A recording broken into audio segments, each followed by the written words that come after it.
know who's talking. And I think it's gone well. Use all forms of waving or commenting or just speaking up if you'd like to be recognized. I think it's been working pretty well so far. So, in order to gain a roll call, we'll have Liz do what she is probably doing in her sleep now already, and that is calling the roll alphabetically. Liz? Yes. Councilmember Atlas Ingebretson. Atlas Ingebretson. Barber. Here. Chambliss. Here. Cummings. Here. Ferguson. Here. Fredson. Here. Gonzalez. Here. Johnson. Here. Lilligren. Here. Lindstrom. Here. Musset. Here. Sterner.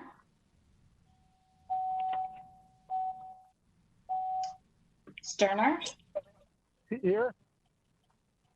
Vento. Here. Wolf. Here. Zurin. Present. Cherzelli.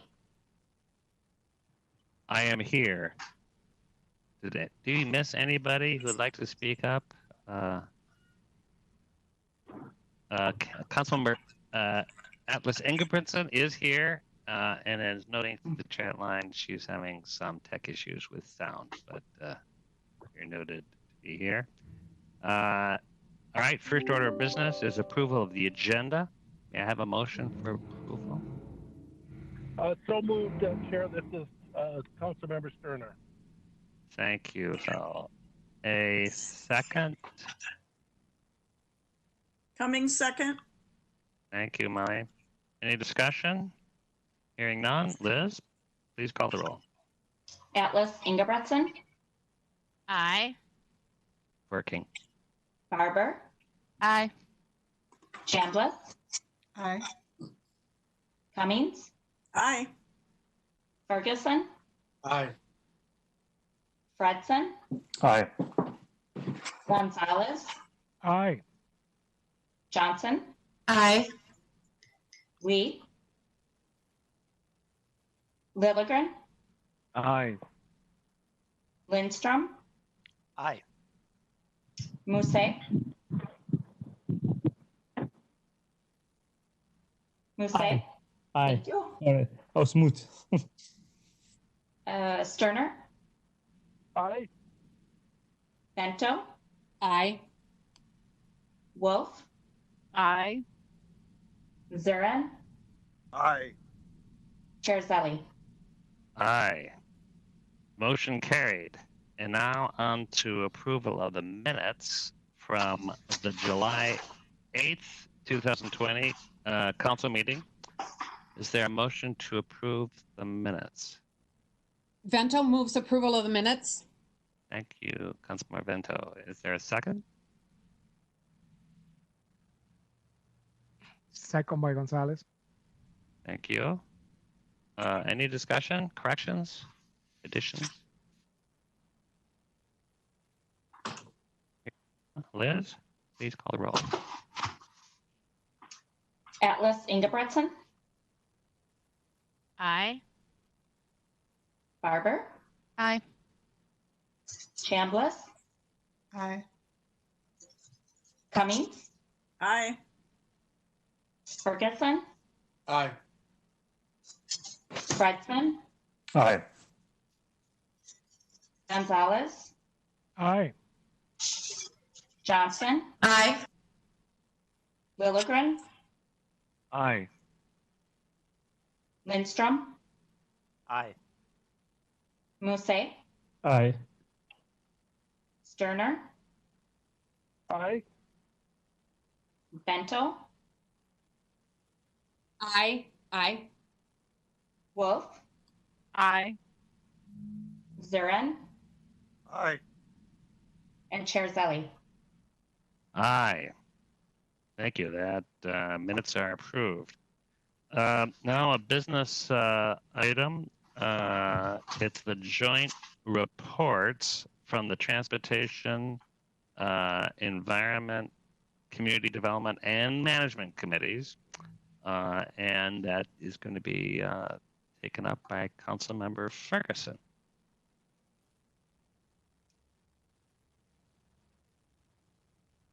Thank you, Mr. Chair. This is business item 2020-182 JT. It's a unified budget amendment. This amendment incorporates changes to the 2020 operating and capital budgets reviewed and approved by the Community Development Committee on July 6th and the Management Committee on July 8th and the Transportation Committee on July 13th. The primary purpose of the July budget amendment is to bring federal coronavirus aid, relief, and Economic Security Act, or CARES Act, dollars into the transportation budget. CARES Act funds are being brought into each program based on the estimated share of their foregone fare and invest revenue resulting from the pandemic. The amendment brings $138.8 million in CARES Act dollars into the bus operations, light rail, North Star, commuter rail, Metro Mobility, and fixed route service. Fare revenue, invest revenue, and advertising revenue are decreased on these programs, and increases in the expense budget are made for pandemic-related expenses. The amendment brings $700,000 in reserves transportation planning to $700,000 invest reductions. The amendment also brings $600,000 additional state legacy and operations and maintenance funds to the budget for pass-through grants to parks implementing agencies. The capital budget is also amended. Community Development will make changes to 11 projects, bringing $18.8 million into the Authorized Capital Program, or ACP, and the Capital Improvement Program, or CIP. Transportation will close one project out and amend 22 projects, bringing a total of $39.8 million into the ACP from the CIP. The motion is that the Metropolitan Council authorizes the 2020 Unified Budget Amendment as amended and in accordance with the attached tables.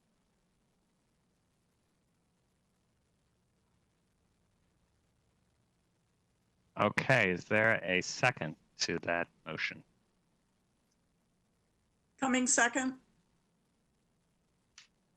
Thank you. Any discussion? All right, Liz, call the roll. Atlas Ingebretson, Aye. Barber, Aye. Chambliss, Aye. Cummings, Aye. Ferguson, Aye. Fredson, Aye. Gonzalez, Aye. Johnson, Aye. Lilligren, Aye. Lindstrom, Aye. Musse, Aye. Sterner, Aye. Vento, Aye. Wolf, Aye. Zurin, Aye. and Chair Zelli. Aye. All right, that motion carried. We're on to the consent agenda. Is there a motion and a second to approve the consent agenda? Sterner moves the consent agenda for approval. Thank you. Second?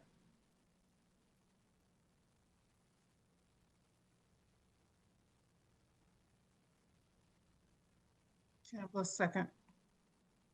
Thank you, Reva. Any discussion on the consent agenda?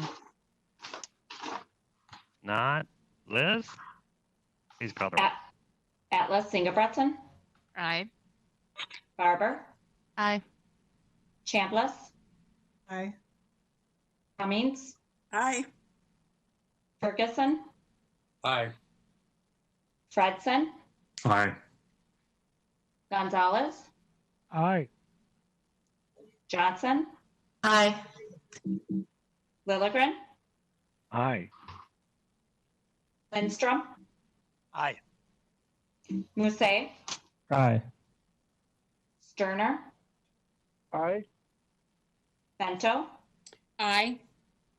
Wolf, Aye. Zurin,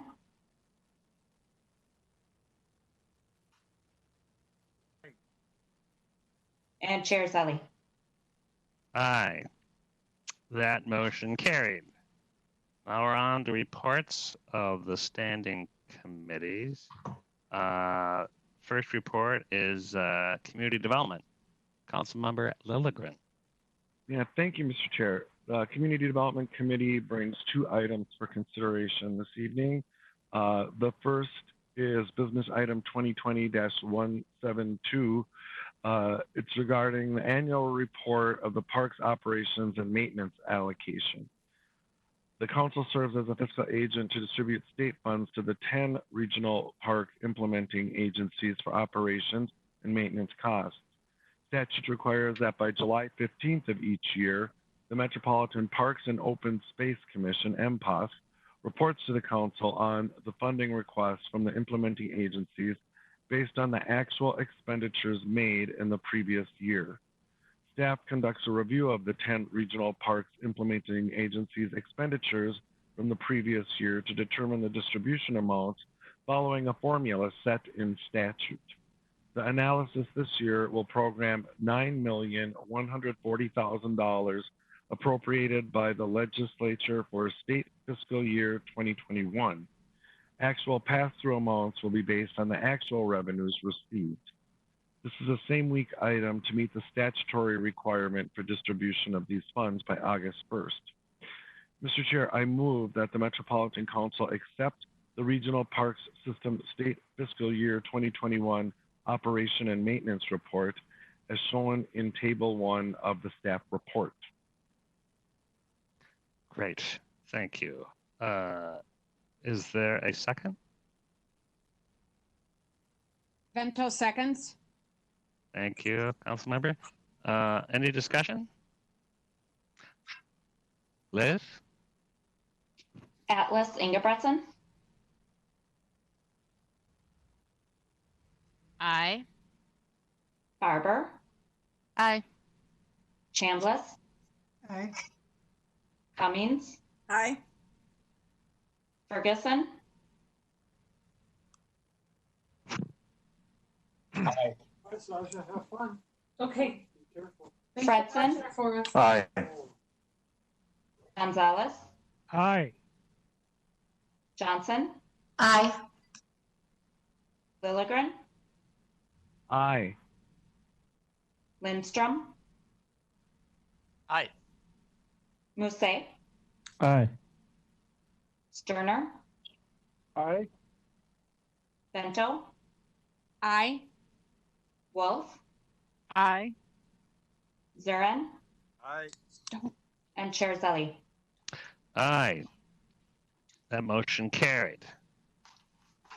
And now, Councilmember Lilligren.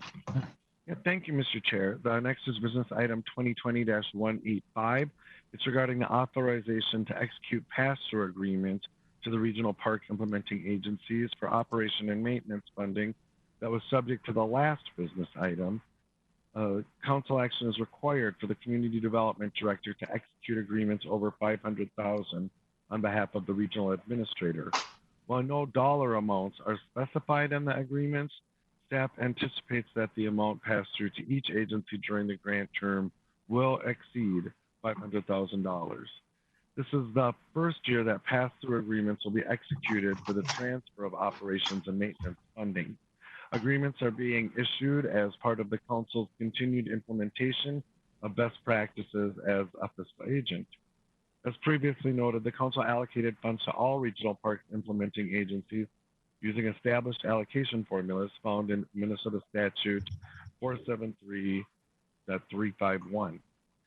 More detailed information regarding operation and maintenance funding and 2021 agency allocations can be found in business item 2020-170 SW, Annual Metropolitan Regional Parks Operation and Maintenance Allocation. That is also was presented at today's council meeting. Mr. Chair, I move that the Metropolitan Council authorize the Community Development Director to execute grant agreements with the 10 regional park implementing agencies of Anoka County, City of Bloomington, Carver County, Dakota County, Minneapolis Parks and Rec Board, Ramsey County, Scott County, City of St. Paul, Three Rivers Park District, and Washington County, and the amounts determined by formula in the Minnesota statute. And staff is present in case there are questions. Great. Is there a second? Johnson seconds. Thank you. Any discussion, questions? I want you to recite all those again sometime, Robert. I should have remembered. All right, no discussion. Liz? Atlas Ingebretson,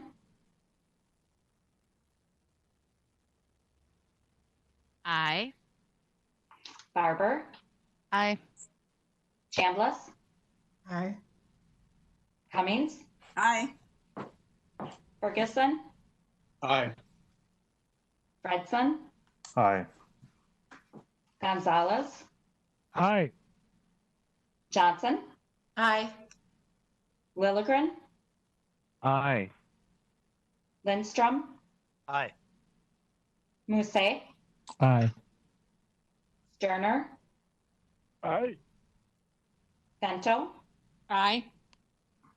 Wolf, Aye. Zurin, Aye. Chair Zelli. Aye. All right, that motion carried. Now we're on to a report from the Environment Committee, and I believe Councilmember Lindstrom carried that. Thank you, Mr. Chair. I do have a report, just one item. Business item 2020-203 requests the adoption of the wastewater rates and charges for 2021. Preliminary rates were shared with the Environment Committee back in May 12th, and with municipal customers at 2 webinars in May and June. And we had a record 85 municipal customer representatives from over 40 communities attend those webinars. In addition, we shared the rate information with our industrial customers as well.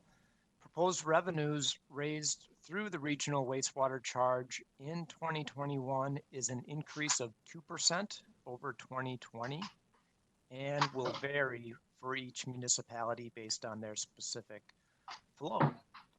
MCES started the planning process with a higher revenue increase, but wanted to be responsive to municipal revenue constraints during these challenging times, and so lowered it to just a 2% increase.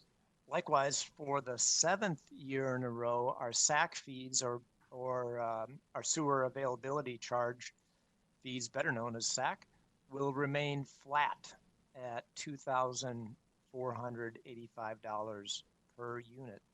This charge and the other outlined rate changes comply with council policy and will enable MCES to meet our regulatory requirements, implement infrastructure rehabilitation, repairs, improvements, and provide wastewater capacity and growth. These proposed charges and rates are based on a regional cost of service methodology by council policy, and you saw further details are available in the business item and the accompanying attachments. So therefore, Mr. Chair and members, I move that the Met Council adopts the wastewater rates and charges to be effective January 1st, 2021, as outlined in the proposed action of the business item. Seconded by Zirin. Thank you, Councilmember Lindstrom and Zarin. Any discussion? Hearing none. Liz? Atlas Ingebretson, Aye. Barber, Aye. Chambliss, Cummings, Aye. Ferguson, Aye. Fredson, Aye. Gonzalez, Aye. Johnson, Aye. Lilligren, Aye. Lindstrom, Aye. Musset, Aye. Sterner, Aye. Vento, Aye. Wolf, Aye. Durin, Aye. Sherzelli. Aye. That motion is carried. Onto the management committee that has reports on the consent agenda, so no action now. The next is a report from the transportation committee. Councilmember Barber. Thank you, Mr. Chair. We have one business item for consideration tonight. So, Mr. Chair, council members, business item number 2020-194 is to request authorization to negotiate and execute a contract for body-worn cameras in an amount not to exceed $2,026,099.14. This project began in September 2019. State law required that the Metro Transit Police Department to gain approval from its governing body regarding a body-worn camera policy before officers could use them. Following a robust vetting and public comment process, the policy was approved by this body on March 11, 2020. Following policy approval, procurement began negotiations in April 2020, which have been a multi-department effort that included risk management and the Office of General Counsel, as well as external partners. Procurement is using a cooperative contract through Sourcewell in order to assist the MTPD in attaining body-worn cameras through a competitive procurement with the equipment and terms it desires. Therefore, Mr. Chair, I move that the Metropolitan Council authorizes the regional administrator to negotiate and execute contract 19P297 with Axon Enterprise Incorporated for body-worn cameras for a 5-year term in an amount not to exceed $2,026,099.14. Great. Is there a second? Cummings seconds. And I heard two, but Councilmember Chambliss. Thank you. Any discussion, question? I know we've been waiting for this, so we're going to act on it. Thoughts? Yes, Councilmember Chambliss. Yes, I had one question in the summary and our transportation committee meeting. I asked a question about how to indicate and track if cameras are turned on in real time. And the notes say that a green line illuminates, indicating that it's turned on. My question is that seen in the administrative office or just seen to the person around the officer wearing the body cam? All right. I don't know. I see Chief Azell here. Maybe you or somebody else might be able to address that question. Yes, through the chair, Councilmember Chambliss. Yes, you're correct. When it's operational on the street, you will get a light indicator that everyone around, including the individual that they're having contact, will be able to see. We don't have the technology at this point to monitor the cameras remotely, like from a command post. However, they will be audited daily at the end of the shift by the supervisors that will review all the information on there, and there is disciplinary measures for those that do not turn on the camera. So it's all spelled out in the body-worn camera that's been a policy that's been approved. Okay, thank you. Any follow-up question? Any other question? Councilmember Lindstrom. Thanks, Mr. Chair.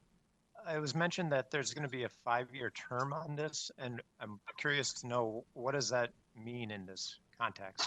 Does that mean like maintenance agreement for 5 years, or replacing broken cameras or lost cameras, or what does that mean in this context? Thanks. Chief Azell? If I could defer to procurement, that's a particular contractual language that I don't think I could articulate fully. My understanding, it is a maintenance and warranty agreement, but Councilmember Barber, you Yes, Let you know. I did see, I believe I saw Jody Jacoby on the line. I think she would probably Oh. be the best person to quickly answer that. Mr. Chair and council members, can you hear me? Yes. Excellent. Yes, the 5-year term does cover additional equipment and also the license and the maintenance software required for the project. Great. Any other questions, thoughts, Councilmember Johnson? Thank you, Mr. Chair. And thank you for sending out that timeline. I appreciate committee members for asking the full council to get the timeline, because I think we've all been anxious to have this move forward, as the chair indicated and was in the report. I'm glad we're here today, because it does seem like it's taken an awful long time, but you also don't want to short circuit public comment and inputting, making sure that you get the right equipment in place so that it best serves our citizens. And then all of our policies, right, are updated as far as incorporating this type of equipment into our public safety, operations. We're just checking on that now as we're ready to kind of execute on the actual work of the body cam itself. Mr. Chair, I could answer that. Yeah, with the policy that we, thank you, Mr. Chair. With the policy that we approved in March of 2020, yes, everything is current. I fully expect as we bring everything on board that we will probably have a review of that policy to make sure that we've covered anything, and especially as we start to roll them out into use. Thank you, Mr. Chair. Thank you, Councilmember Barber. Councilmember Cummings. Thank you, Mr. Chair. Is this system upgradable if we choose to add features or other features become available that might be of interest to us as well? Through the chair, Councilmember Cummings, Chief Frizzell. Yes, this technology is constantly evolving, and that's a very astute question. And as a part of our contract with Oxum, is we will be taking looks at any type of upgrades that become available, up into including the way it automatically turns on when all the lights and sirens come on, and or an individual pulls their sidearm. Thank you. Any other questions? I would note, Chief Frizzell, that he may not remember 4 or 5 years ago, I had a tour of the downtown command, and when you were with the Minneapolis Police, and you gave me a tour of the cameras. So I will attest publicly that you are no stranger of cameras, exactly how they work. You gave me the backup procedures and where officers bring them in. So it's nice to know you've had a lot of experience. Thank you, Mr. Chair. Oh, Councilmember Chambliss. Yeah, so it's interesting, the question about potential future enhancements. Chief Frizzell, are there other police departments that use an enhanced version of the auto on, or when the individual pulls their, I think you said sidearm? Yes, they do. It just all comes down to initial cost. And we're right now doing what we're termed as a 30-day pilot to find out what works best with our type of policing. For simple fact that we're operating on trains and buses and those types of things versus, say, a urban police department that's out in alleys and streets and going in on domestics and those types of things. So this will be under observation and development, and we'll bring that back to council every time that we see a need that we need to upgrade on. But to answer your question specifically, there are urban departments out there that have those enhanceable features. They've been we've been given a overview of those, and they're available if and then we need them in the future. Great, thank you. Anyone else? Councilmember Cummings. Thank you, Mr. Chair. Sorry, I've got another follow-up. When we talked about this a couple weeks ago in transportation, we talked about the need for ultimately for 2 additional staff to go through and redact and answer public requests and so forth. At what point would those individuals need to be added? And how does the fact that we have some type of hiring freeze currently intersect with the need for additional individuals to staff. Through the chair, Councilman Cummings, Chief Frizzell. Again, outstanding question. We are already in the process and we're granted through Metro Transit processes with Robin Kaufman to get that emergency hire for those 2 video techs. So we're trying to time it with the deployment of the cameras. We have those folks vetted and backgrounded in place and ready to almost immediately start handling whatever to just editing and redacting the video as necessary. Thank you. Well, I see no hands, so Mr. Chair, oh, sorry. we do. Go ahead. I apologize. Just one last question, and I know I've asked this, or at least I think I've asked this, or maybe it was when I was in Plymouth. Anyway, is this just going to be this will be sworn officers wearing this, or where does the camera stop? And especially as, you know, we are working at employing ambassadors potentially at some point in the future, depending on the legislature and all of that. So just, you know, who again is the one who'll be wearing the cam? Chief? Through the chair, all sworn will be wearing the cameras, including myself. Part of the policy states that it will be a part of the MTPD uniform, and we also have provisions for those individuals that work in plain clothes. So right now, the budgeting is for sworn officers that are out on duty, and then we can in the future potentially look at CSOs or ambassadors, some of those lines. But for the initial rollout, it's sworn officers only.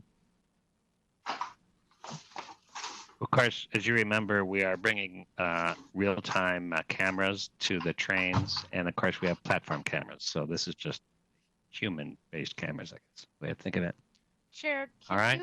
Can we get Chief Frizzell kind of mentioned the who would and who wouldn't pretty quickly, and he also used some acronyms. Could we just get that repeated without the acronyms? Okay, Chief, did you understand the question from Councilmember Atlas Ingebrigtsen? Through the chair, I'm not quite sure which acronym she's referring to, but perhaps if you could tell me, I could easily answer it. Mr. Chair, one was CSO. Yeah, that's okay. Through the chair, CSO is Community Service Officer. Those are non-sworn students that work in adjacent with our officers, conducting maintenance, transporting of cars, and those types of things. They're future police officers in training. Chair, could I ask a follow-up? Sure, please. Are those individuals, would they be accompanying officers in a situation where they could be involved in a stop?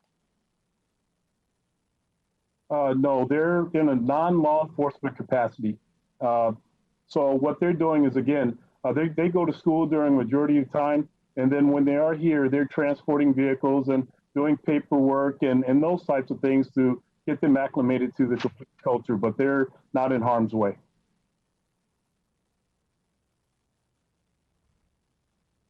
Okay. All right. Hearing nothing and seeing nothing. Liz, please call the roll. Atlas Ingebrigtsen. Aye. Barber. Aye. Chambliss. Aye. Cummings. Aye. Ferguson. Aye. Fredson. Aye. Gonzalez. Aye. Johnson. Aye. Lee. Aye. Lilligren. Aye. Lindstrom. Aye. Musset. Aye. Sterner.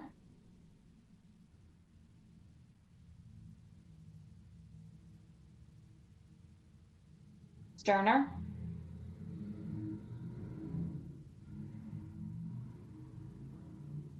Vento. Aye. Wolf. Aye. Zurin. Aye. Chair Zelli. Aye. That motion carried. Well, we're on to the last report, which is a joint report of the Environment and Community Development Committees. Councilmember Lilligren. Yeah, thank you, Mr. Chair. The following two business items are comprehensive plans for communities connected to the regional wastewater system. They were all heard in the Community Development and Environment Committees. For both communities, council staff found that the 2040 plans conform to regional systems plans, are consistent with council policies, and are compatible with the plans of adjacent and affected jurisdictions. The first is business item 2020-183. It's the Apple Valley 2040 Comprehensive Plan. Mr. Chair, I move that the Metropolitan Council adopt the attached advisory comments and review record and take the following actions recommended from the Community Development Committee. Authorize the City of Apple Valley to place its 2040 Comprehensive Plan into effect and also revise the city's sanitary sewer forecast upward as shown in Table 2 of the attached review record. The recommendation from the Environment Committee is to approve the City of Apple Valley's Comprehensive Sewer Plan. Is there a second? Wolf seconds. Thank you. Any discussion? Hearing none. Liz? Atlas Singebretson, Aye. Barber, Aye. Chambliss, Aye. Cummings, Aye. Ferguson, Aye. Fredson, Aye. Gonzalez, Aye. Johnson, Aye. Lee, Aye. Lilligren, Aye. Lindstrom, Aye. Musset, Aye. Sterner, Aye. Vento, Aye. Wolf, Aye. Zurin, Aye. and Chair Zelli. Aye. That motion carried. One more action. Councilmember Lilligren. Yes, thank you, Mr. Chair. The next is business item 2020-184. It's the authorization of the 2040 Comprehensive Plan for the City of Norwood, Young America, and to approve their comprehensive sewer plan. Mr. Chair, I move that the Metropolitan Council adopt the attached advisory comments and review record, take the following actions. The recommendation from the Community Development Committee is to authorize the City of St. Oh, I think that's a typo. My apologies. Authorize the City of Norwood, Young America, to place its 2040 Comprehensive Plan into effect and to advise the city to provide the council with the date that it adopts the final LWMP and with a copy of the final adopted LWMP that will be included in the final plan document and implement the advisory comments in the review record of forecast. And from the Environment Committee to approve the City of Norwood Young America's comprehensive sewer plan. That was a test. You passed. You were paying attention. Is there a second? Second by Barber. Thank you. Any discussion? All right, Liz, call the roll. Atlas Singebretson. Sorry, Atlas Singebretson, Aye. Barber, Aye. Chambliss, Aye. Cummings, Aye. Ferguson, Aye. Fredson, Aye. Gonzalez, Aye. Johnson, Aye. Lee, Aye. Lilligren, Aye. Lindstrom, Aye. Musset, Aye. Sterner, Aye. Vento, Aye. Wolf, Aye. Zurin, Aye. and Chair Zelli. Aye. That motion carried. Thank you all. We're now on to other business. We have three really important subjects to take up, and it may be a little ambitious here in our council meeting. But I think we'll get them, but we want to make sure we give them enough time. So I'm going to say just a couple of things quick. One is if it looks like we can't give rethinking areas of concentrated poverty and place-based equity presentation, which is very critical, we can do that at a future council meeting. It's not as urgent for action, but it really is important action for our council and what and some of the values and the actions we most care about. And I have to say, I spent a lot of time going through it today and hearing from them before. It's pretty relevant to a lot of our conversations. But having said that, first we want to hear from the Citizens League. And before I introduce them, I want to say that it's been a great pleasure working with the Citizens League on this idea of helping do the review of our police policies, but also important for us to recognize that engagement and deep engagement, which we'll be hearing about, will happen actually concurrently with our own internal review of our police manuals, much of which you maybe have already heard of, and I know a number of you have given some good feedback to Chief Rizal. So if we can kind of put our minds around the fact that we are going to be both timely, urgent to address issues that we know need to be addressed, and let's not wait, to also doing very thoughtful, deep community engagement with our stakeholders, ourselves, our riders, our communities, our various communities. And we're going to hear about that. But know that we will have time for our own input too. And I think Mary Bogie came up with this idea of practice, draft policies in practice. So some of the use of force issues, as an example, we've even 2 days ago had a legislature that informs, it's a start, but informs some of our manuals.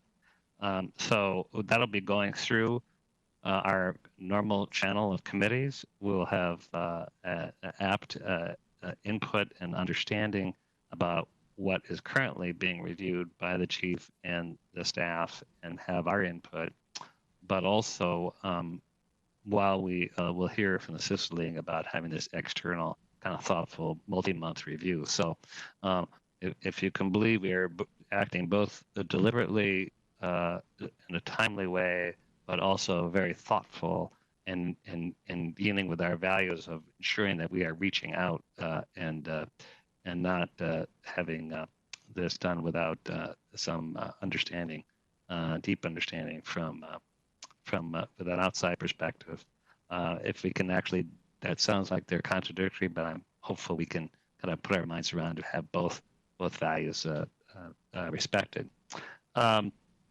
The Chief Rizal is going to be on the agenda for our next committee of the whole meeting to really go more deeply as to what any questions you have. Give him a chance of defining what 21st century policing is. So we'll have a chance together to visit with him. So he will have that time. Just know that's the next meeting coming up. So when you have questions for him, and we all do, and we want to have a chance to hear from that, we're going to give ourselves the time and space to have that at our next full meeting. But what we're here for today is hear a presentation about what the Citizens League will be initiating in September. And we're very fortunate to have Amanda Kunjabahari, probably pronounced that wrong, but no worries. I call you Amanda, who I've gotten to know and is the director of policy for the Citizens League. And then I'm not sure if Laura Moen Ginsberg, our interim executive director, is here, but she has also been deeply involved in this process.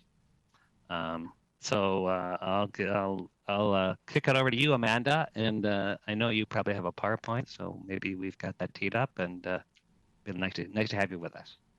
Yeah. Thank you so much, Mr. Chair. Thank you, council members, for your time today. Unfortunately, Laura is unable to join us. She may hop on at the last minute, but we are in the search for our new executive director. So she's been in interviews all day today, but happy to be here and to answer any questions that you may have. As Chair Zelli mentioned, my name is Amanda Kunch-Bahari. I'm the Public Policy Director with the Citizens League. And before I get started kind of diving into this proposal, I just first want to thank everyone. You may remember that a few months ago, we came to a council meeting with some young leaders from a McKnight-funded project called the Regional Visions Project. And several of the young leaders presented about their projects to you all. So I just want to really thank you for that time again. I think it was a great experience for them and for us as well. So I'm here today to talk to you about a proposal. And again, this is a draft version for a Metro Transit police review. And this came up out of conversations with Chair Zelli and with Acting Regional Administrator Mary Bogie. And I'm going to dive in. So if we can go to the next slide, please. Great. So looking at the project overview, what we're planning and proposing to do is stakeholder and community engagement. We want to connect with those who've been impacted by the Metro Transit policing system and those who can create impact. And our two primary objectives for this review are to, one, understand people's experiences with the Metro Transit Police Department. We want to make sure that people feel heard, they feel seen, and that they're included in the review process.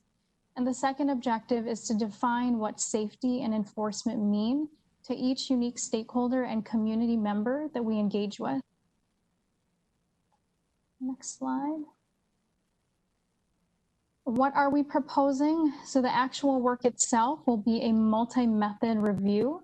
It'll include individual interviews, small group discussions, an anonymous online survey, community town halls, a literature review, and data discovery. And I'll talk a little more about each of these as well.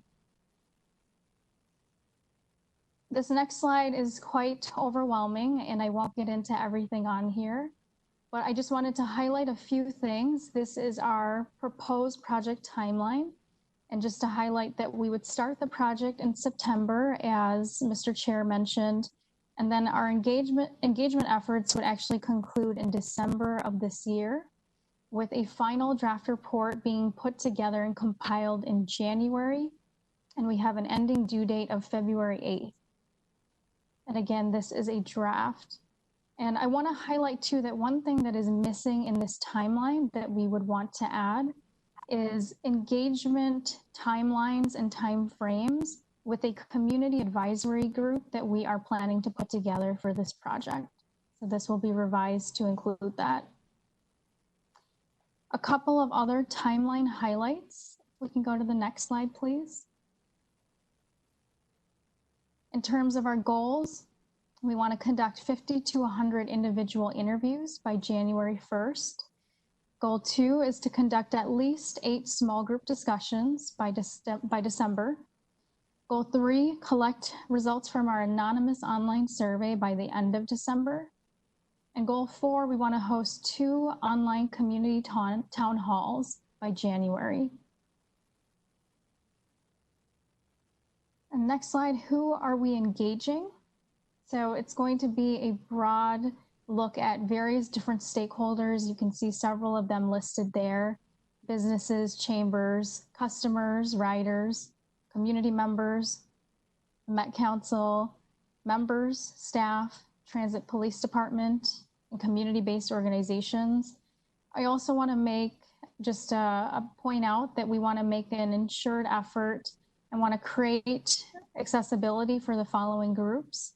We want to make sure that we're hearing from individuals who identify as Black, Indigenous, or other people of color, youth who are under 18, as they are often riders, folks who may have an intellectual or developmental disability, individuals experiencing homelessness, folks who may have limited financial resources or no or limited access to the internet, individuals who may need access to interpreter services, and we want to ensure that we have representation from all 16 districts. A couple of considerations that I want to mention.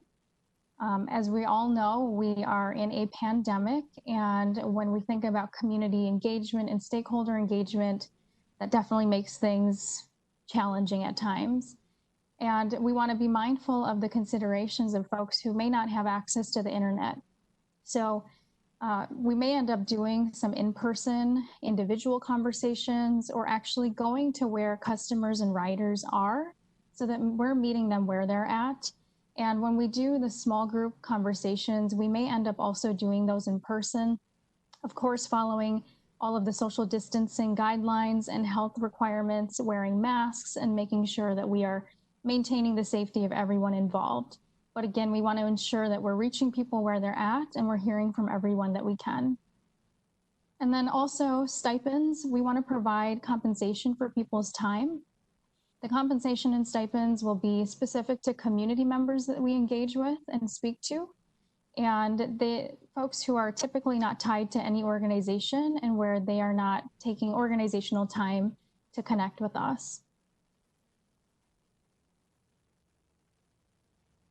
And then in terms of the project groups who will help to govern this project, we have a project team, and this will be composed of the Citizens League Executive Director, or possibly Laura, our Interim Executive Director, Citizens League Public Policy Director. We will do subcontractors, so we will have one lead subcontractor acting as a co-project manager and facilitator. And then I apologize, I did not include this on the slides, but we will have 2 subcontractor facilitators to help us hold the different conversations that we'll be having. And I want to note that we are currently in informal conversations with Marika, who is the Solutions and Sustainability Officer with the Twin Cities Innovation Alliance, and is also the Executive Director at the Midwest Center for School Transformation. So we are exploring a partnership, a subcontractor relationship where they would work with us and we would work together to do the community engagement work. Another project group is the Advisory Committee. This would compose of the folks that are listed there, key folks that we identify together, and this group would really be in charge of providing some overall kind of high-level guidance and really ensuring that we have the political support and buy-in for this project on an ongoing basis. So folks who may identify as those decision makers. And another really important group is the Community Advisory Committee. And this group, we want to make sure that it is with folks who use transit, who identify as either Black, Indigenous, and other folks of color, youth also. And this group will really kind of help us guide our development of the outreach efforts and any questions that we're asking of folks.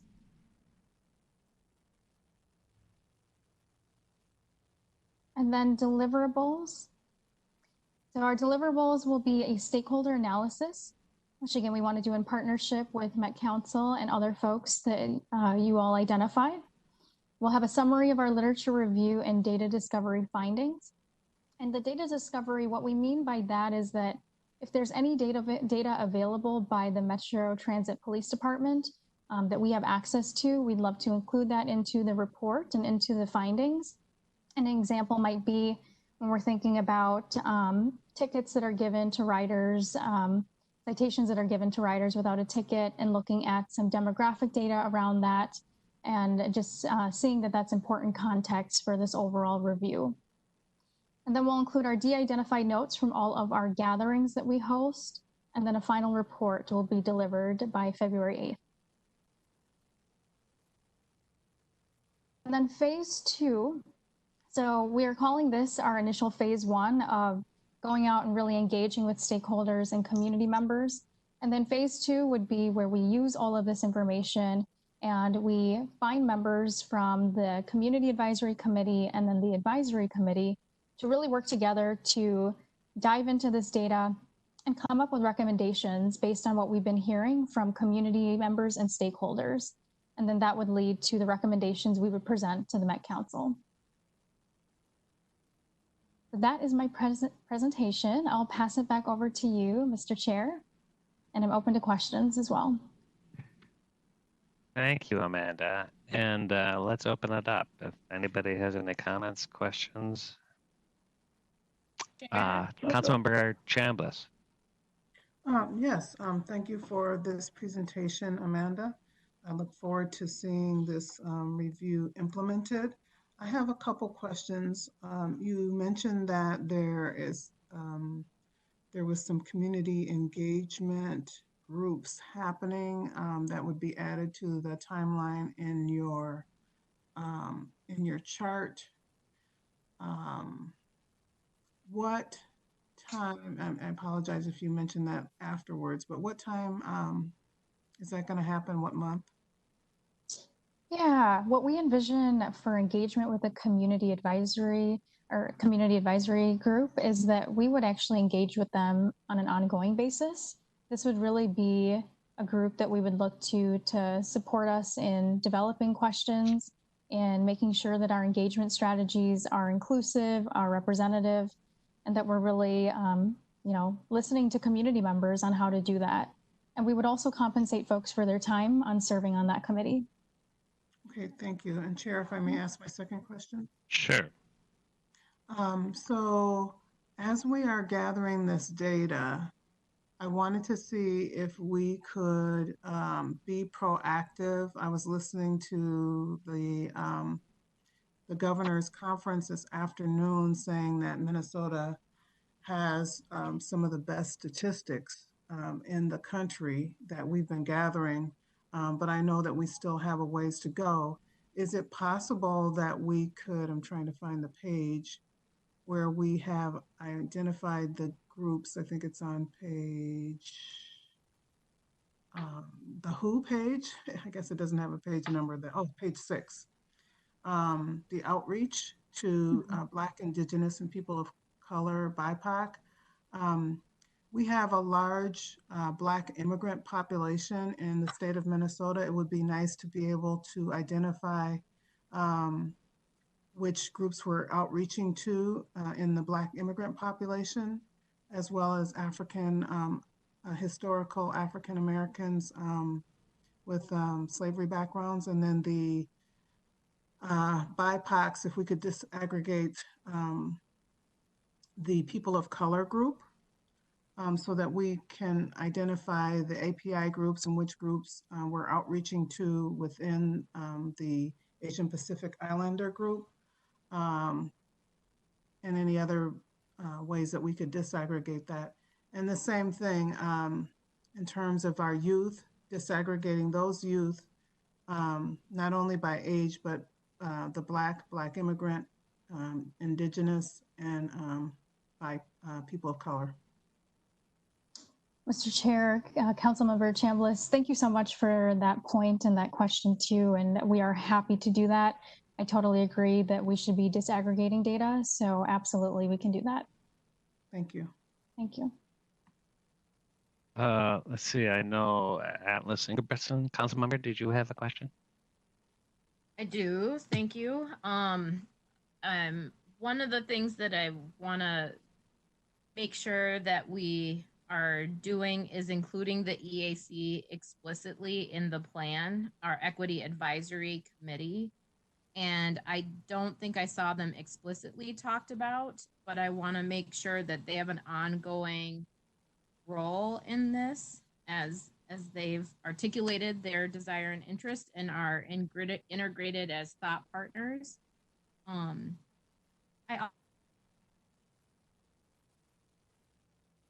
Community.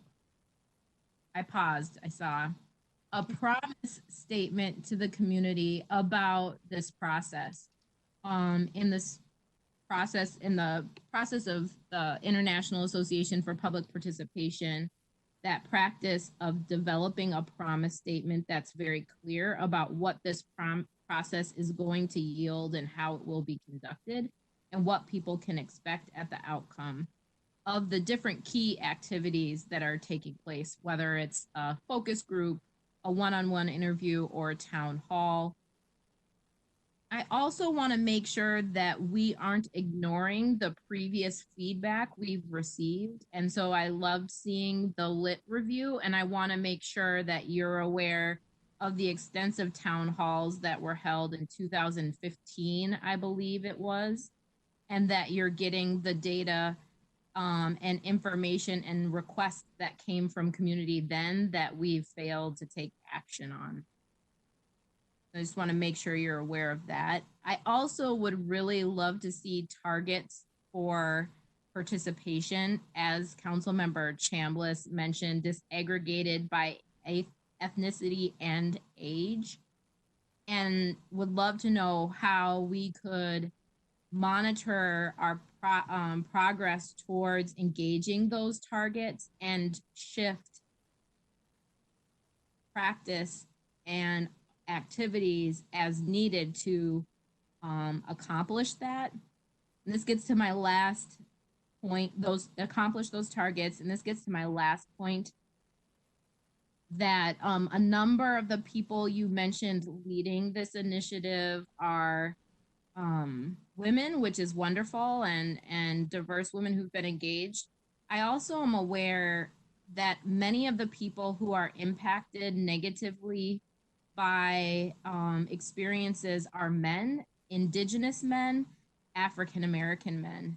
We're seeking to better understand that and are collecting data right now that months around our stops. And I really think it's important that we make sure that those voices and folks are included at the leadership level of this work. And so I guess a question that could garner feedback is, how are we including in the people who are leading this work those who are most impacted by it? Thank you, Mr. Chair, and thank you, Council Member. I think all of those points are really great, and will definitely incorporate them as well.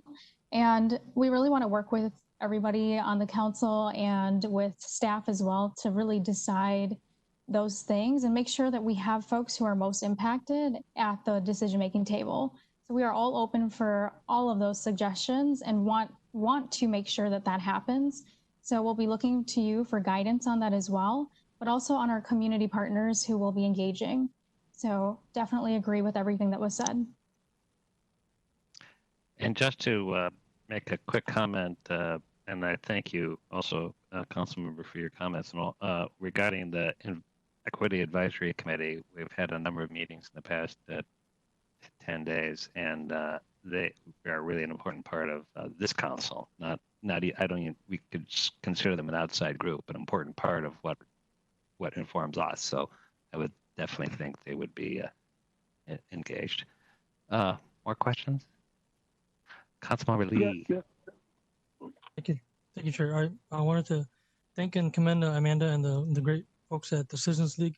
You have a great and long storied reputation in the community, and this project is a big project, and the rubric and the path that we've just seen presented is a very thoughtful plan. And I also want to thank you for thinking about compensating community members, because it really shows us that we respect their time, and also that their time is valuable, just like anyone else.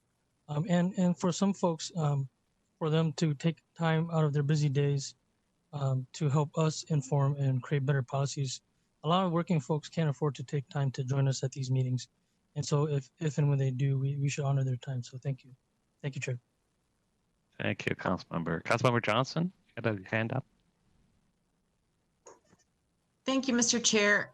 And again, just following along here, first of all, thank you to the Citizens League. You guys are great on every level. So just heaping more praise on a well-deserved organization made up of really amazing people.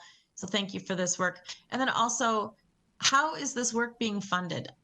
I don't know, maybe I missed that, or I'm just curious how, the underlying, this is a lot of work. So I'm just curious how it gets funded.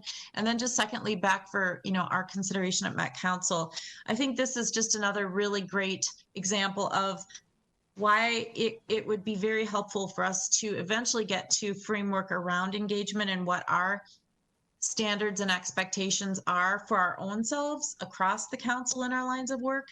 And then also, as we do partner or have external partners join us in helping us do the work and illuminate things for us to help be better at what we're doing. I think that really would help those organizations, level set and have a jump ahead in the work, so that we're not trying to every single time we talk about engagement in the moment, figure out what does that mean. So I don't imagine that that's an easy task, but it just feels like at this point in time, it comes up enough where it'd be great to just have, again, a framework, something that we can rely on and share with others, so that we aren't missing anything, or others can look at and say, hey, you are missing something. That'll just be my 2 observations. Great, thank you. On the question of funding, we like it to be free, but Amanda says that's not possible. So Mary, maybe acting regional administrator, you can fill us in on that. Sure, Mr. Chair and council members, we're going to fund this right in the transit budget for this year. The cost is well within a reasonable level that we can certainly manage that in the budget. The other point that I'd like to just bring up from the comments as well is this really needs a communication plan as well. And so we really are going to partner our internal communications. Terry Dressen is listening in today to this meeting with the Citizens League and communicate within the council, communicate outside the council. Because our employees are stakeholders in this as well. Our officers are stakeholders in this, and we have a lot of community and businesses that are stakeholders in this process. And so I just want to ensure to you that we're thinking about that as well, and how we continue to communicate throughout this process, because it is a long process to engage. Exactly. Yes, go ahead. And I wondered if maybe this might be what Councilmember Johnson was, and please correct me if I'm wrong, but I think one of the things, and I agree that the Citizens League does amazing work and is really vital and historically vital, but even most recently has done some really stellar work for our community and with us. I think one of the is it seems like things are just happening right now and not sure how they're coming about. And I think the selection of vendors, especially on this topic, is one that community may have desired be an open process, and maybe it was, and I just missed that. But I think we need to think about, when we're talking about equity and inclusion, transparent processes for vendors to be selected to do work. And this topic, there's so many organizations looking to partner. I wondered if that was where you were going, Councilmember Johnson, and would just say it's something for us to be thoughtful about. And then how do we bring council members along into transparency about these major important selections? And maybe that was happened, and I've lived 10 lives in the last 5 months, it feels like. So. Mr. Chair, just to respond to Councilmember Alice Ingebrigtsen, I think it's within the intent of the comments I made, and I think it's just to not constrain the work, but to be planful in the work, and through a work plan that the council sees these things coming in advance at some sort of cadence, or maybe report outs at council of the whole, and just kind of to your point, ensuring that there's runway for council members to be engaged at whatever level, and maybe that happened as well, and I was unaware. Just in that setting up of the process so that we can be most successful in our goals. So, Mr. Chair and council members, we felt a really strong need to get moving in this process, and did not want to contract with a typical contractor who would give us the answer and work us towards the answer, as opposed to begin an engagement process. And I think that the Citizens League is uniquely qualified to do that kind of engagement quickly for us, to get started quickly. So in this case, we did not competitively bid this. We're working with the Citizens League as a partner, who we felt was uniquely qualified, one, to engage in the Twin Cities metro area, could get started quickly rather than being a few months down the road to actually get somebody on board. And so those were the factors that the chair and I talked through as we worked with the Citizens League, who actually came to us looking for an equity project. And we said, well, what about talking to us about this project? So just want you to know how that came forward. Any other comments? Is that were you scratching your head, Councilmember Lilligren, or did you have a comment? No. Okay. I had a bug. Oh, you're outside, which is a good thing. Anyone else? Yeah, Chair Zelli, this is Councilmember Sterner. Had a couple comments to the question with Sure. it. And it looks really great from going, but I just feel like with my district and my age group, I'm not seeing a lot of participation from the elderly and non-drivers, retired and physically disabled people in on this part. We're dealing with lots of other things, but I think there's a huge a ridership with the baby boomers potentially without cars and want to feel safe, and sometimes safety is an issue, and trying to ride it. I would like to see more participation from these groups as well. And then I guess I would maybe disagree with Councilmember Lee. The compensation was something, to me, it's a little bit disappointing because volunteerism in Minnesota is really huge, and we require lots of volunteers to step forward. And my whole life, from being a kid to now, I've put hours and hours of volunteering ism into things. And if we have to compensate people on a committee like this, I'm kind of wondering what their interest is in being there and such. So I would look at a non-compensated model, or at least do it as a stipend if we feel we need to compensate people. Mr. Chair, Councilman, Thank if you. I can Go ahead, Amanda. respond, to the comment about the engaging folks who may have limited mobility and elderly folks as well, or compromised folks. So we are doing a lot in the aging and caregiving space right now, and intend to reach out to the partners that we've been working with on that.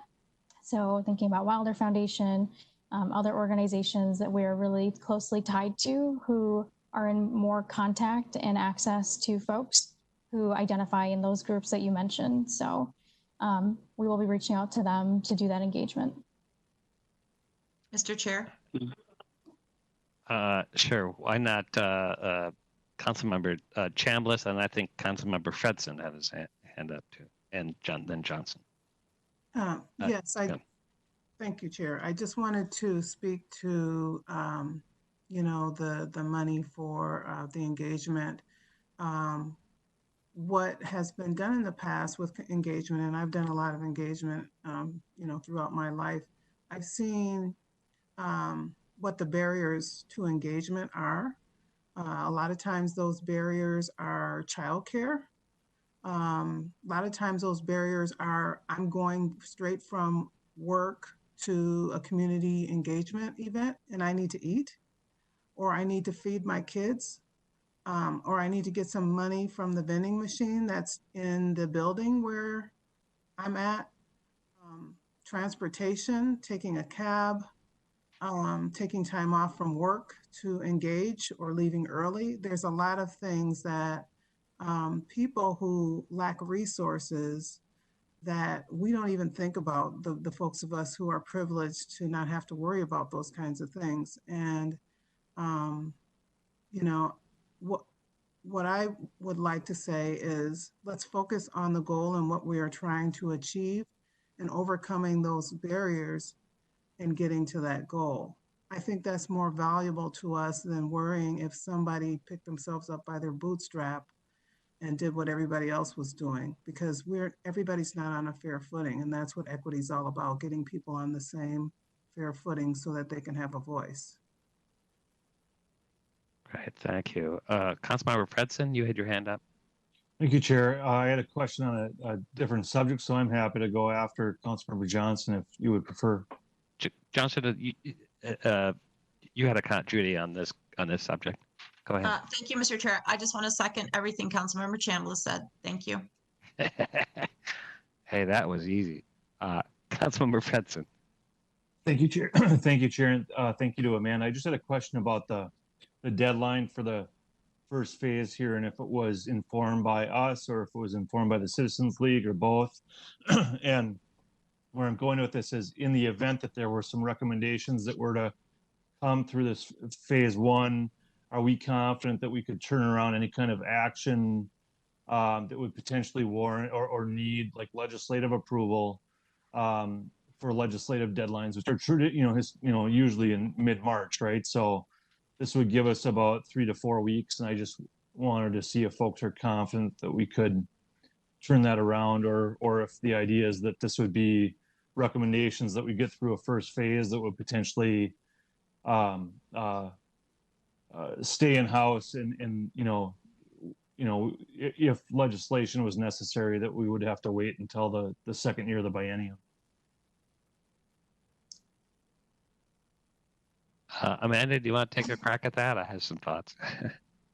Yeah, I mean, I think, thank you, Mr. Chair and Council Member. I think that's a really good point. The Citizens League, determined that timeline.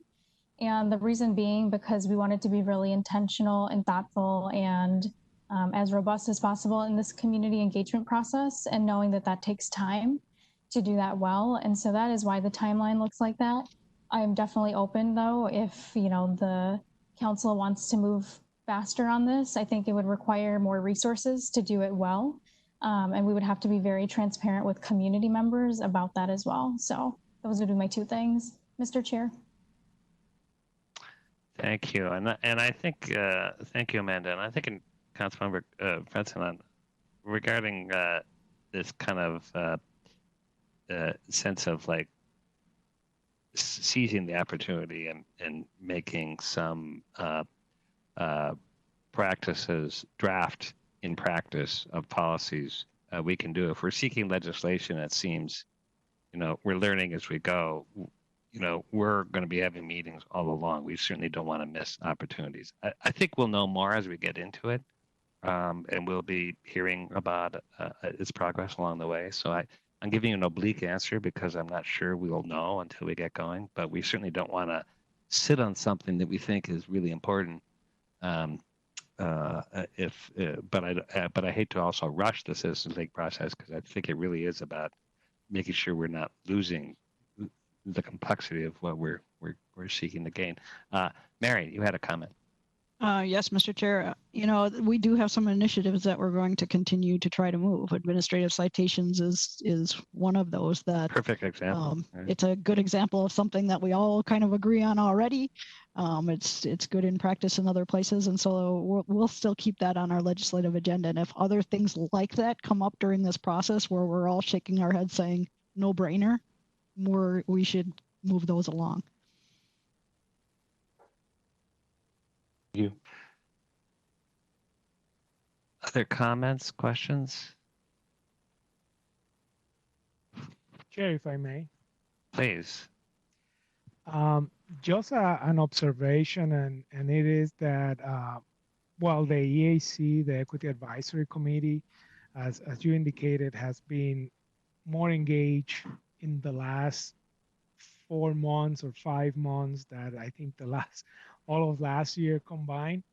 But I think that we can use, or we should use, the EAC plus folks like the Citizens Leagues in crafting a permanent forum in which we could have community impact or input on an ongoing basis, as opposed to having to get an outside agency every time there's a specific topic that comes up, which is fine, but I think having that structure in place, which will be something that the current EAC, I don't think, is capable of doing, but a combination hybrid between what the Citizens League is doing in this particular project, plus the EAC as a permanent fixture somehow of the Met Council. I think that's the way to go.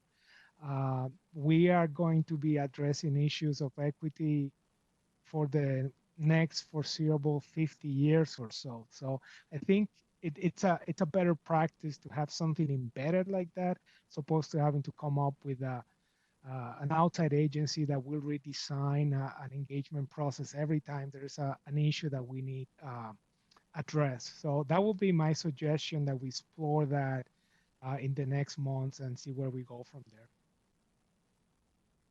there. Thank you, Council Member. And, absolutely, when you think about the important work that we're doing, whether it's community development, planning, our grant making, our initiatives with housing, our initiatives with many aspects of our transportation planning, mobility involves equities at the center of so much of what we do. So I think that you've made a really important point that let's not consider that community and outside forums aren't part of what we should always be considering. Yeah, good, great point. Any other thoughts, questions for Amanda? Others? Chair, I'm not sure. Councilmember, go ahead. Yep. Thank you. I just want to fully support what Councilmember Gonzalez just suggested.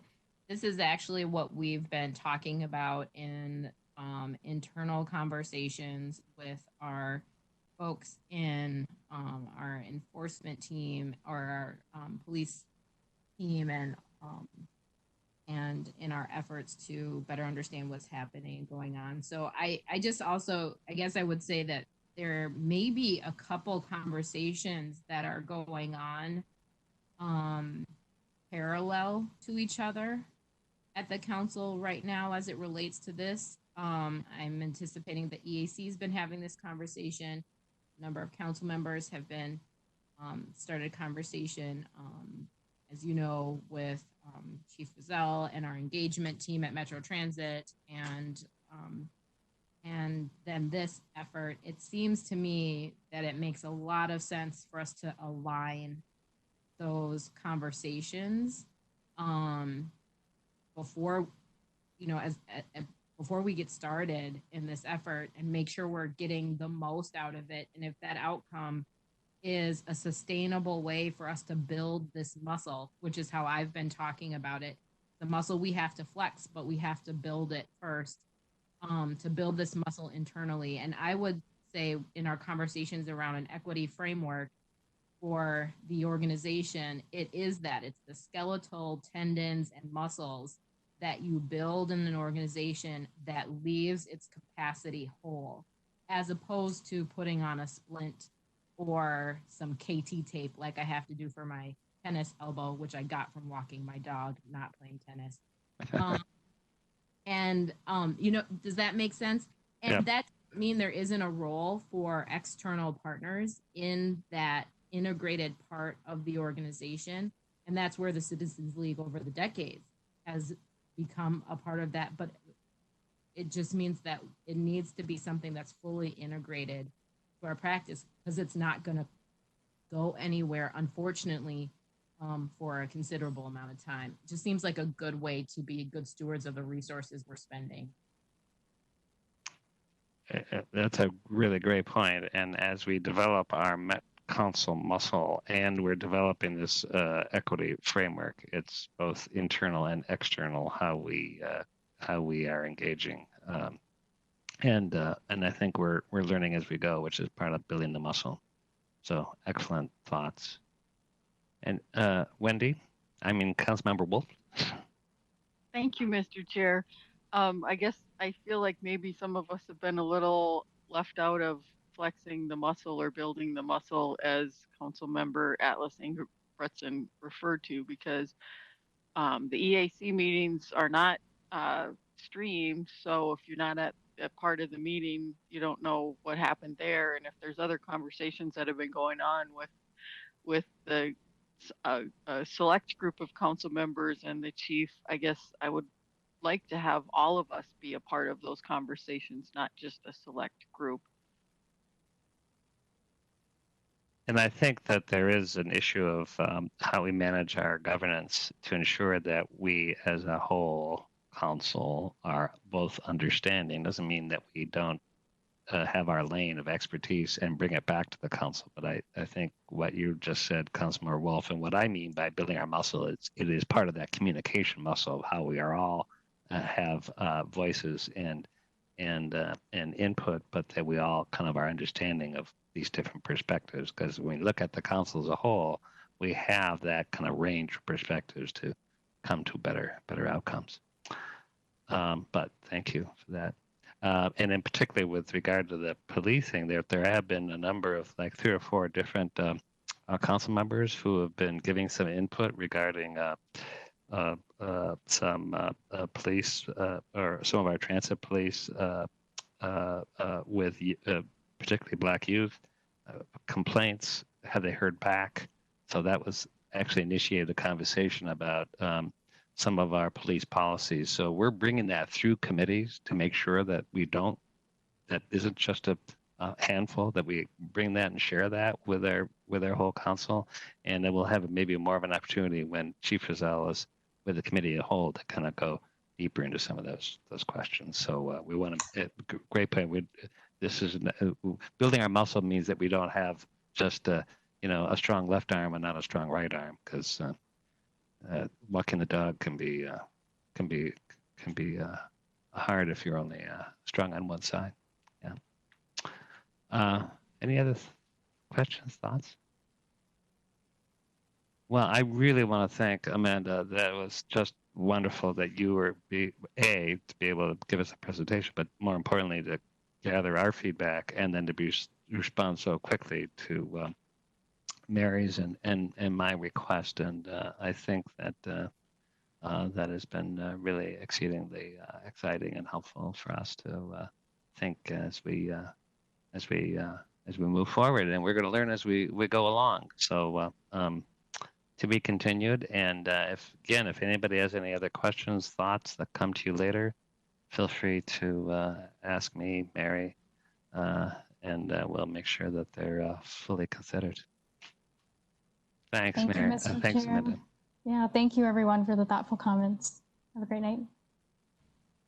I want to get to our population estimates, and I see that it's 5:30, so I'm going to suggest potentially that we save the conversation about our concentrated poverty and place-based equity to a future meeting.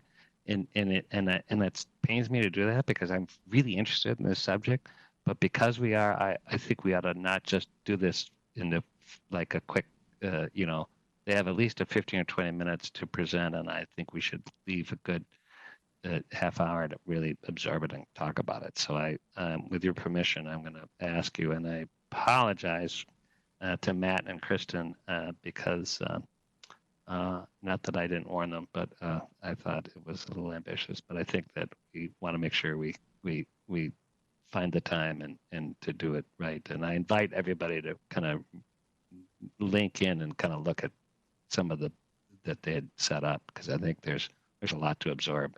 And a lot to absorb, and when we think about building our muscle, this is a lot of part that, like, how are we going to do this differently in this region, unlike any other place in the country? So I'm actually quite excited about it. Speaking by region, let's just get an update from about our population estimates, because that kind of informs a lot what we do. And Matt Schroeder has been very kindly waiting to present this data. So our principal researcher, welcome, Matt. Thanks very much, Mr. Chair and council members. And as one of the presenters who will now be presenting at a later date, I fully support your decision, and we're really grateful, Kristen and I, that you're willing to preserve the time for the kind of discussion that we're hoping to have. So thank you for that. But tonight, first, I am here to give a brief overview of our population estimates, which we just finalized last week. So I will talk briefly about our estimates program in general, and then about the patterns we see in the 2019 estimates, and then finally about how our estimates intersect with the 2020 census that's happening right now. Next slide, please. Before I get into that material, though, I do want to make clear that these estimates and this entire presentation simply would not be possible without the work of many of my colleagues, in particular Deb Conley, Joel Nias, and Todd Graham. So I'm really grateful for their efforts in making this happen. Next slide, please. I also wanted to clear up something that, next slide, please. Something that trips up a lot of people, which is the distinction between estimates and forecasts. So estimates are where we are looking back in time to the last year. Forecasts are where we're looking ahead in time to future decades. In this case, the most recent forecast we have looks out to 2040, soon to be updated to 2050 in the next couple of years. Next slide, please. We create population estimates every year for April 1st of the previous year, which is why this year in 2020, we're talking about estimates for 2019. This is a process that is governed by state law, and also according to state law, ours are the official state government population estimates used to allocate certain forms of state funding, like local government aid and fiscal disparities aid funding as well. We also know that local governments have their own uses, from for planning purposes and budgetary purposes to allocating liquor licenses. And within the council, we also use them substantially for our planning purposes, and just as a way to track the growth and development of the region in a nice, intuitively understandable way. Next slide, please. When we calculate estimates, we're trying to answer three main questions. First, how many housing units each community has. Second, how many households live in those housing units versus how many housing units are vacant. And then finally, how many people live in those households. Next slide, please. And so those are really the three key characteristics that we're releasing as part of the population estimates: housing units, households, and population. We also break down households by tenure and by household income, and housing units by housing costs in terms of area median income, which is really useful to our housing policy staff. And if you flip to the next animation, we produce these for lots of different geographic areas too. We start with cities and townships, which is today's main subject, and we break those down then by census tracts and transportation analysis zones and other geographies. So all these numbers are really intended to fit together and give us a good sound basis for planning. Next slide, please. So looking at the 2019 population estimates, we're estimating that the 2019 population of the Twin Cities region was about 3.15 million, up about 300,000 people from 2010, which is good for a 10.6% growth rate. It's tempting to think, based on this, that we must be getting a lot of people moving here from the rest of the country. But actually, most of that growth is coming just from the fact that more people are being born than are dying. And the remaining 1/3 is coming from immigration, mostly from outside the country. Next slide, please.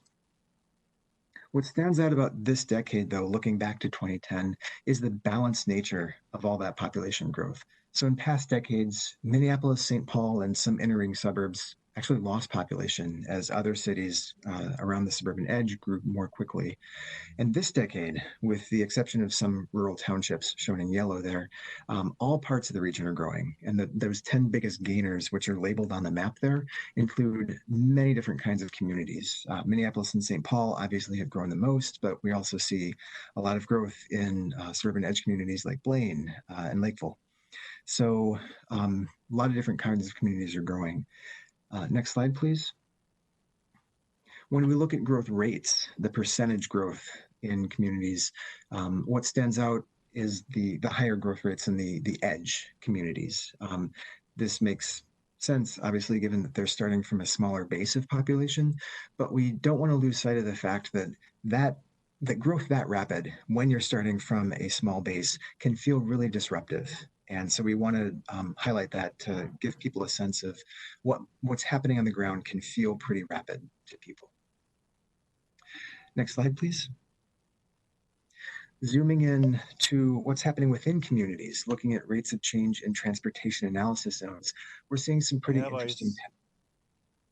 Whenever you get, will you pull up here? Does it have to load the truck? Oh, someone might need to mute. So we're seeing some interesting patterns within communities.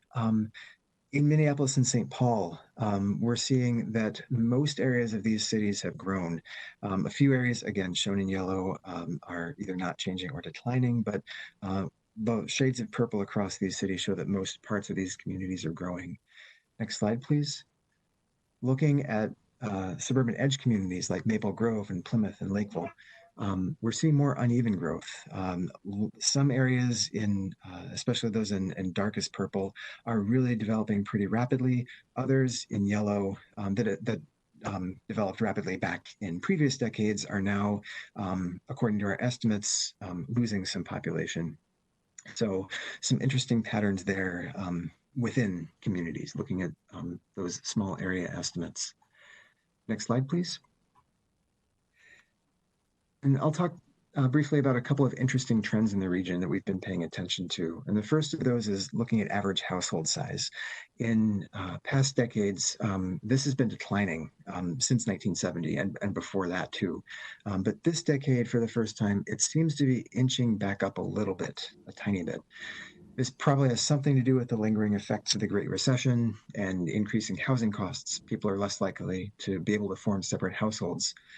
Next slide, please. But when we look at the changes in different household sizes, we see something else interesting. We are seeing a greater share of smaller households, and households with 3 or 4 or 5 people have been declining as a share of the region's households. If you'll click to the next animation, we're seeing, just to highlight that larger households, those with 6 or more people, have actually increased slightly. So that seems to have something to do with the increase in average household size as well. And that's something that we want to pay attention to as we try to make sure that everyone has a home that's safe, stable, and affordable to them. Next slide, please. And finally, we're also trying to put some good numbers to everyone's sense that vacancy rates are falling. So according to our estimates, the region's vacancy rate has dropped by about 2 percentage points this decade. If the next animation, you can see that we now have about 20,000 fewer vacant homes than we did in the 2010 census, and at the same time that we've been gaining 110,000 additional households. So again, vacancy rates are at some historical lows, as the next animation shows in the next chart. Some of the lowest they've been in the past 35 years. Next slide, please. And again, I want to point out from our estimates that this is really a region-wide problem, an issue. Looking again at those transportation analysis zones within communities, we're seeing that nearly every medium and large-sized city in the region has pockets where the vacancy rate has been cut in half since 2010, those orange shaded areas. So again, this is important to keep in mind as we're trying to ensure that we have a healthy housing market that supports affordable housing for all. Next slide, please. I will shift now to talking about how this intersects with the 2020 census that's going on right now. Next slide, please. So we've supported the 2020 census over the past several years in a few ways. I won't read them in the interest of time, but basically we've worked with partners in local government and the State Demographic Center and the Census Bureau itself to make sure that every housing unit and every person is going to get counted. Or to do the best we can on that. Next slide, please. Consistent with past decades, looking at what is happening now, or at least last week when I made these slides, we are seeing that Minnesota has the highest self-response rate in the country by a few percentage points as of last week. And the Twin Cities region, as you can see on the right, is leading the state. Each of our 7 counties is in the top 100 in the country in terms of self-response rates, out of about 3,200, almost 3,200 counties in the country, and 5 of them are in the top 15. So we are really among the leaders in the country in responding to the 2020 census. That said, there are definitely pockets in the region where self-response rates are lower, and we really want to continue focusing on getting out the responses there. next, flipping to the next slide, you'll see that there is actually still time to do this because the pandemic, the Census Bureau is planning to continue enumerating the population until the end of October. I want to highlight too that they'll make a special effort to count the unsheltered population, people living outside, as well as in temporary shelters in late September. And that they'll start visiting non-responding households in mid-August. So it's still very much worth encouraging people to respond to the 2020 census and supporting our community partners in doing that, as difficult as that can be. There was actually a good article in MinPost today highlighting that effort. Next slide, please. Looking at data releases from the 2020 census, the Census Bureau is planning to release apportionment data by April 30th of next year, 2021.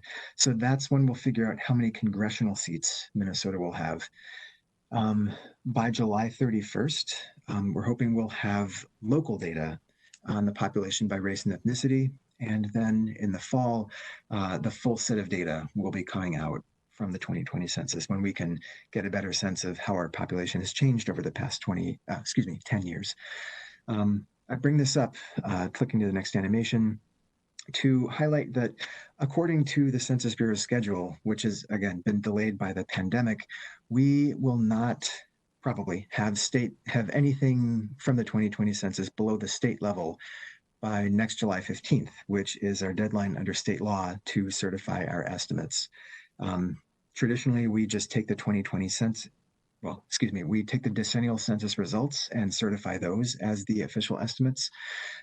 Next year, that will probably not be possible. So we need to figure out whether, with our partners in the State Demographic Center, whether we will be producing estimates after all, or whether we will pursue a one-time exemption from this law from the state legislature, or perhaps whether it's possible for the governor to issue an executive order. Options are out there. I just wanted to bring this to the council's attention now, since it may become an issue in 2021. Next slide, please. And then finally, looking at how all this affects our work at the council, we'll be doing several things in the remainder of this year and the next couple years to follow up on this. So later this year, we'll be making sure that all group quarters facilities, such as nursing homes, college dormitories, and facilities like that, were enumerated. In next year, we want to look at the data, inspect it to identify areas where the Census Bureau may have missed housing units, and then to assist communities who want to challenge their counts through a Census Bureau process. And finally, as I've mentioned, we will do our best to report on all the lessons that we can get from that data. And then in the coming years after that, we will examine how our estimates model did this decade and figure out what changes we can make to improve them for later. Keep on doing the estimates and then compile a new regional forecast looking out to 2020 in preparation for the next regional development guide that will be coming out in the next 4 years. So next slide, please. That is the material that I had for you today. I am happy to take whatever questions or discussion you have. And otherwise, thank you for your time. Thank you, Matt. You just gave us a ton of information, and I really appreciate that. I know you went through it pretty quickly. But are there any clarifying or questions that you'd like to that stimulated? Councilmember Johnson. Thank you, Mr. Chair. This was great. I love this kind of stuff. And it also just puts the fear of something in me, because when you look at the population growth, and we've known what our estimates are going to be by 20, if you've been around government long enough, you know, 1 million people by 2030 based back when and all of that. And that's important. But I think when you really look at the fact that our housing stock hasn't kept up, income and wages haven't kept up with housing costs and rents, and then that gap that we're facing in housing availability, it's kind of scary, because I don't know if we, just generally, if the marketplace has what it's going to take to really get growing again. So it just, I think, helps us in an important way illustrate all of the things: transportation, housing, environmental services, all the things we do. It really shows you how things are changing, and yet, some of it is facing, I think, a critical near crisis if we don't figure our way out of this as a larger region and state. Great point.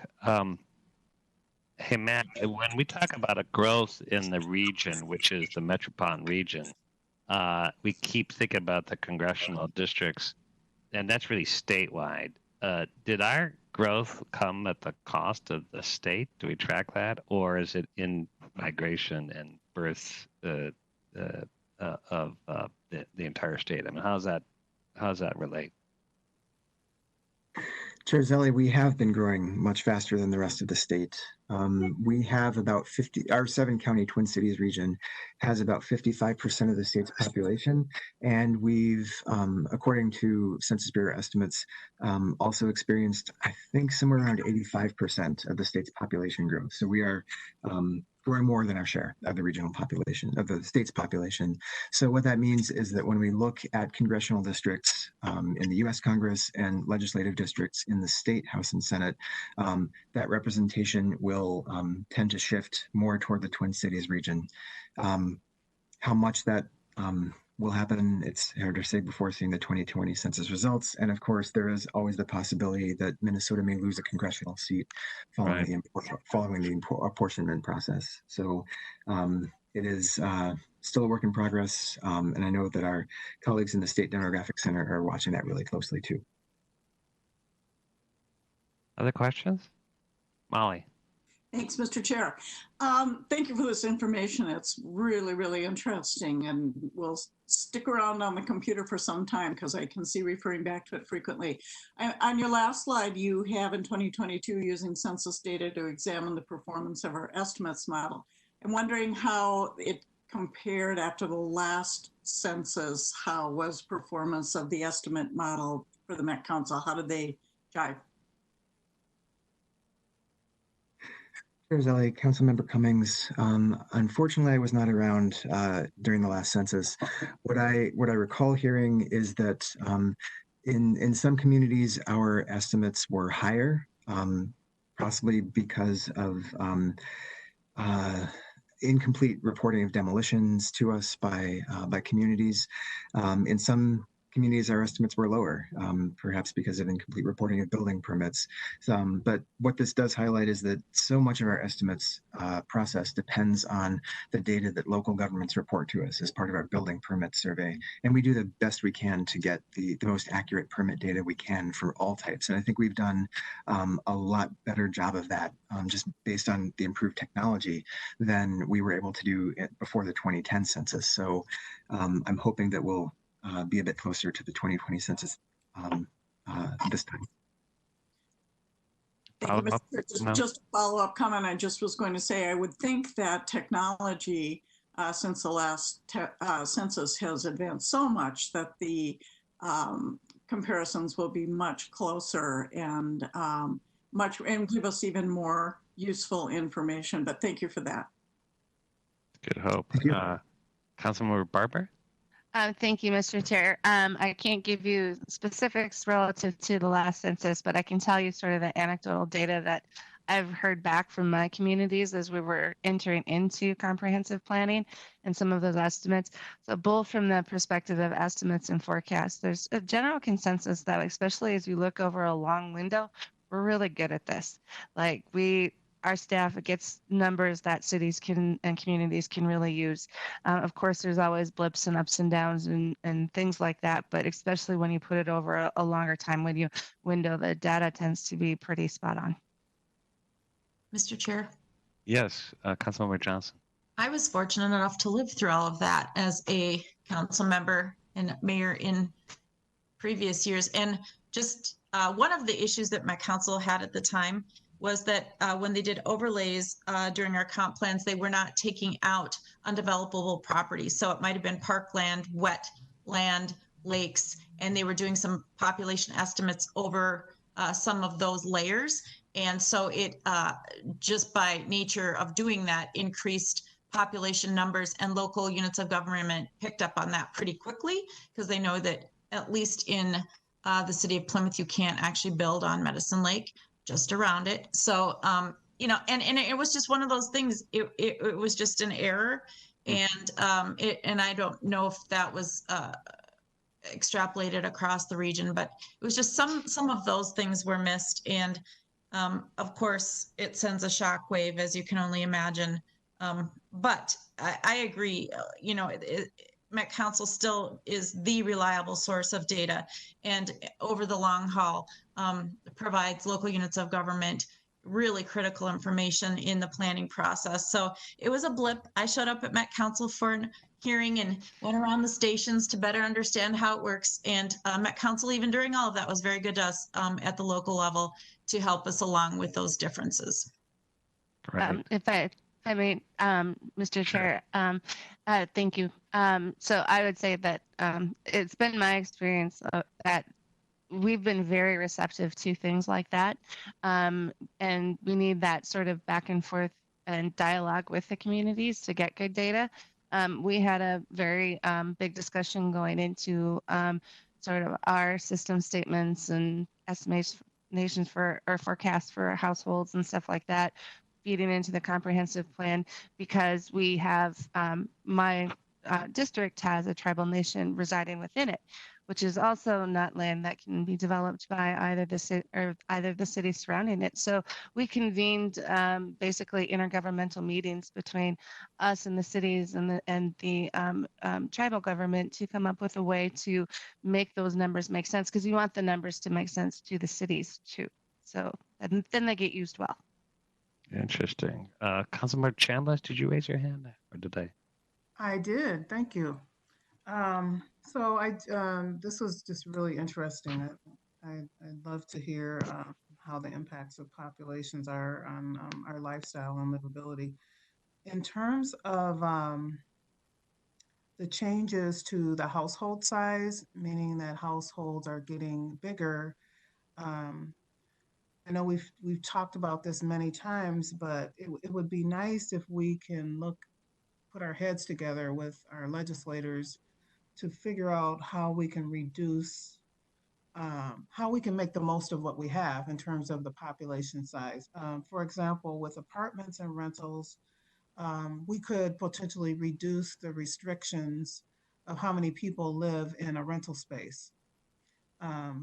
You know, I remember my grandmother or my parents telling me stories about, five, large families, 11 kids, 5 in a bedroom. That was not unusual. And for many cultures, that's not unusual. Why is it not acceptable? And then the other thing is the regulations and requirements for housing in terms of what's permissible via permits or whatever in terms of structures and buildings and costs. If you look at a lot of other countries, there's not as many restrictions. Therefore, housing is a lot cheaper to build. So we really, I think, need to get more creative and not get stuck in ruts as we try to resolve our problems with housing and housing costs. Right.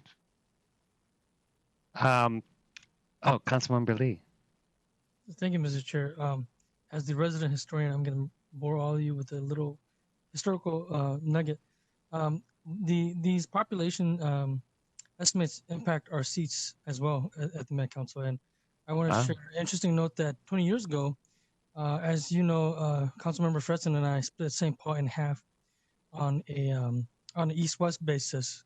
But 20 years ago, our council districts were split on a north-south basis, and the demarcation was University Avenue, or aka the Green Line. And so just think that 20 years ago, how our geography has changed in terms of our own districts, and that in our own lifetime, there had been a case where a Met Council member district was eliminated or kind of swallowed up into another one. So I just want to share that. Thank you. Great insight. Thank you, Councilmember. Any other questions, comments? We're going to talk about population, I suspect, again, and then Matt and Kristen, we would look forward to your future presentation. Councilmember Gonzalez, you got a comment? Question? Yeah, just a quick question. There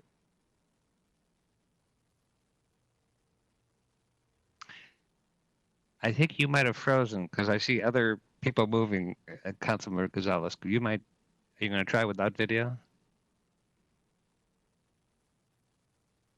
There's a Maybe. triangle. There's a connection issue. Yeah, I'm afraid we lost your connection, Francisco. If you can hear Okay. us. Oh, you're back. I'll just say quickly about the counting people, not counting people because of their own immigration status. I was Yes. wondering how are we going to address that, make sure that our count is actually factually correct.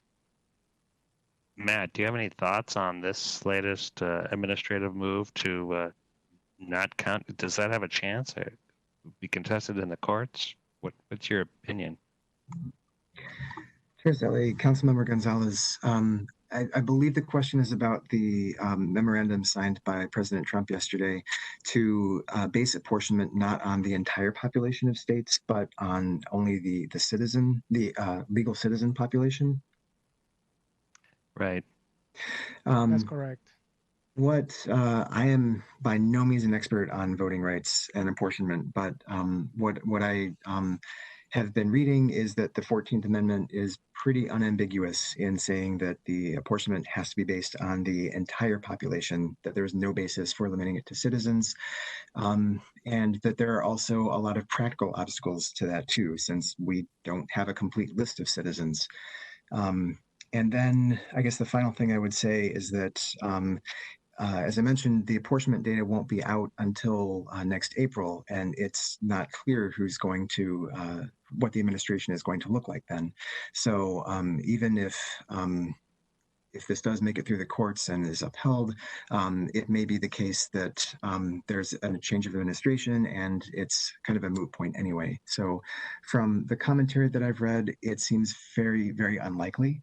But again, I'm not reporting only what I've seen. I'm not an expert myself. Thank you. Well, thanks, Matt. You're not an expert, but you're very diplomatic. Any other thoughts, questions?